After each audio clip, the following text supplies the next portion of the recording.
Bangladeshi actor Meher Afroz Shaon's family home in Jamalpur attacked and in fact set on fire after she criticized the interim government under Mohd Yunus.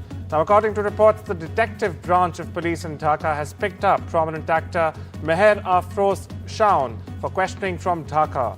Moments after it was reported that she had been arrested on sedition charges, the detective branch of the Dhaka Metropolitan Police changed its statement, saying that she has been taken into custody for questioning. Meanwhile, a group of protesters set fire to the ancestral home of Shaon in Jamalpur. They set fire to the house belonging to engineer Muhammad Ali, Shaon's father. Now, Muhammad Ali had sought an Awami League nomination in the 12th national election. Meanwhile, her mother, Begum Tahura Ali, served as an MP from the reserved seat for women from 1996 to 2001 and again from 2009 to 2014. Earlier, India slammed the destruction of the historic residence of Bangladesh founder Sheikh Mujibur Rahman and in fact said that the act of vandalism should be strongly condemned. Rahman's residence in Dhaka was destroyed by some protesters on Wednesday. Now, my colleague Saurabh joins us for more on this developing story. Saurabh, what's the role of the interim Yunus government in the escalating violence and the attacks on critics as well as actors and people who are concerned, as we've been seeing?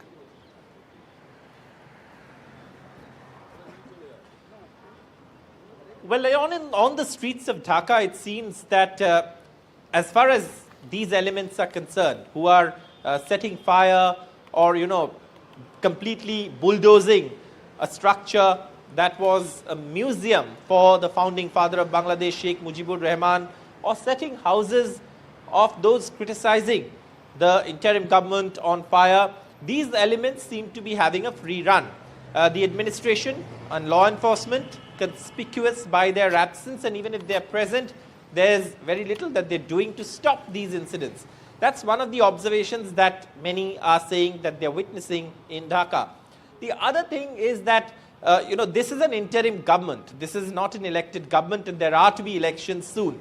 And obviously, there has been a lot of concern over when these elections will be held and in what kind of circumstance and in what kind of situation, and whether there will be free and fair elections. Those are also questions, because the attack on Sheikh Mujibur Rahman's museum, a tribute to his legacy, something to which the Indian embassy also, I beg your pardon, reacted pretty strongly.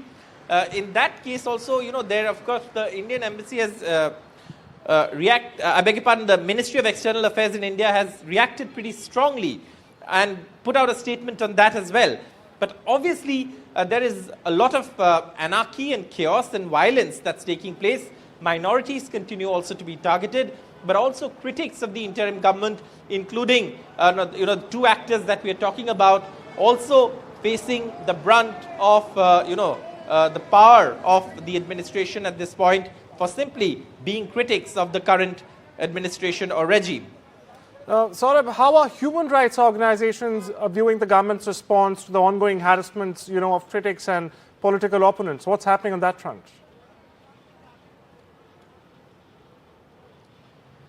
Well, this has been something that human rights organizations in Bangladesh have been flagging. And, in the aftermath of last year's revolution the overthrowing of the Sheikh Hasina government in Bangladesh, following which the former Prime Minister of Bangladesh, Sheikh Hasina, had to flee her country, minorities in Bangladesh, specifically the Hindu community, have faced attacks. That's something that human rights bodies have flagged. The other thing is, of course, Awami League supporters, Awami League workers have also faced attacks. But now, even citizens who do not seem to be aligned with, the establishment or are critical of the establishment's role, also now are facing attacks, the two actors being examples of that. So obviously, human rights bodies are viewing this with a lot of concern and are flagging these incidents to ensure that at least there is some sort of action by the interim government when it comes to putting an end to these kind of incidents.